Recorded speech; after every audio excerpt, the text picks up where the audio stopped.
విజయ్ పర్వ్ పేరుతో కమల విజయోత్సవం మే 27న ఏపీకి కేంద్ర మంత్రులు అధికారంలోకి వచ్చి 2 ఏళ్లు గడిచిన సందర్భంగా ఉత్సవాలు. అయితే పర్యటనల లిస్టులో కనిపించని వెంకయ్య పేరు టీడీపీకి ఏ మాత్రం సంబంధం లేకుండా ఏపీలో బీజేపీ ఇంత హడావిడి చేస్తూ ఉండడానికి కారణం ఏంటి? దీని వెనక ఏదైనా రాజకీయ కోణం ఉందా? ఇప్పుడు ఇదే చర్చ సాగుతోంది.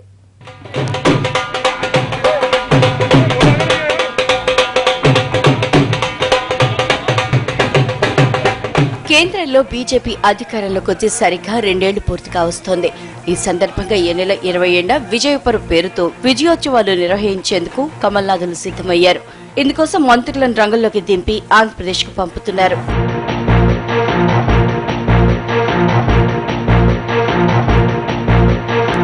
ఆ వివరాలు చూస్తే విశాఖకు అరుణ్ జైట్లీ, ఉపేంద్ర కుష్వా, నెల్లూరుకు మనోహర్ పారికర్, విజయ్ సంప్లా, తిరుపతికి ఉమాభారతి, జీఎం సిద్ధేశ్వర, గుంటూరుకు అనంతకుమార్, జనరల్ వికే సింగ్, కాకినాడకు రవిశంకర్ ప్రసాద్, సుదర్శన్ భగత్, బెజవాడకు స్మృతి ఇరానీ, రాధాకృష్ణన్, రాజమండ్రికి ధర్మేంద్ర ప్రధాన్, రామ్ కృపాల్ యాదవ్, అనంతపురానికి ప్రకాష్ జావదేకర్, కర్ణాటక మాజీ సీఎం యడ్యూరప్ప రాబోతున్నారు. ఇక్కడ మరో విషయం ఏంటంటే ఏపీలో అంతా తానే ముందుండి వ్యవహారాలు చూస్తున్న వెంకయ్య పేరు ఎక్కడా వినిపించలేదు. అంటే ఏపీ వరకు వెంకయ్యని దూరం పెట్టాలని కమల అధినాయకత్వం భావిస్తోందా అన్న అనుమానాలు కూడా కలుగుతున్నాయి. ఇదంతా టీడీపీకి ఏమాత్రం సంబంధం లేని వ్యవహారం. మరోవైపు మే 27న మహానాడు కూడా ప్రారంభమవుతోంది.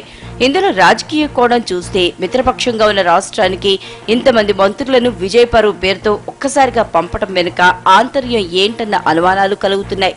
దీన్ని మిత్రపక్షంగా ఉన్న టీడీపీ ఎలా అర్థం చేసుకోవాలి? ఓవైపు కేంద్రం పెద్ద ఎత్తున నిధులు ఇస్తున్నా రాష్ట్రం పక్కదారి పట్టిస్తోందని బీజేపీ విమర్శలు చేస్తోంది. కేంద్రంపై టీడీపీ నేతలు చేస్తున్న విమర్శల్ని తిప్పికొట్టి జనంలో మార్కుల కోసం ఇలా ఏపీ మీద విజయ్ పర్వ్ అస్త్రం ప్రయోగిస్తున్నారా అన్న చర్చ మొదలైంది.